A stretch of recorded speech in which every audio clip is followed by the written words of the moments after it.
Hello my dear family, welcome to మీ సుధక్క ముచ్చట్లు. గోంగూర అయితే అంతా కోసుకొని వచ్చాను కదా, దానికి ఉండే పువ్వులు ఆకులు అన్నీ కూడా ఇలా వేరు చేసుకున్నాను. మిగిలింది పక్కింటి వాళ్లకు ఇచ్చేసాను. ఇలా వేరు చేసుకున్న పువ్వు రెక్కలతోటి ఈరోజు రోటి పచ్చడి అయితే చేసుకున్నానండి.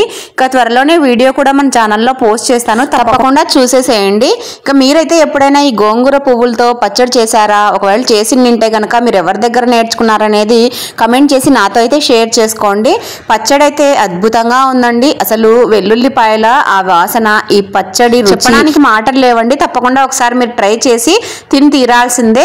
ఇలా చేసుకున్న రోటి పచ్చడికైతే పోపు పెట్టుకున్నాను. పోపులో ఈ దంచిన వెల్లుల్లిపాయలు వేశాను కదా, మరింత రుచినైతే ఇచ్చిందండి. ఇక వేడివేడి అన్నంలోకైనా సరే, చల్లటి అన్నంలోకైనా సరే ఈ రోటి పచ్చడి చాలా బాగుండిందండి. పచ్చళ్ళందు ఈ గోంగూర పువ్వుల రోటి పచ్చడి వేరయ్యా అన్నంత అద్భుతంగా ఉంది. ఒకసారి మీరు కూడా చేసుకొని తిని ఎలా కుదిరిందనేది కమెంట్ చేయండి. వీడియో నచ్చితే లైక్ చేసి షేర్ చేయండి.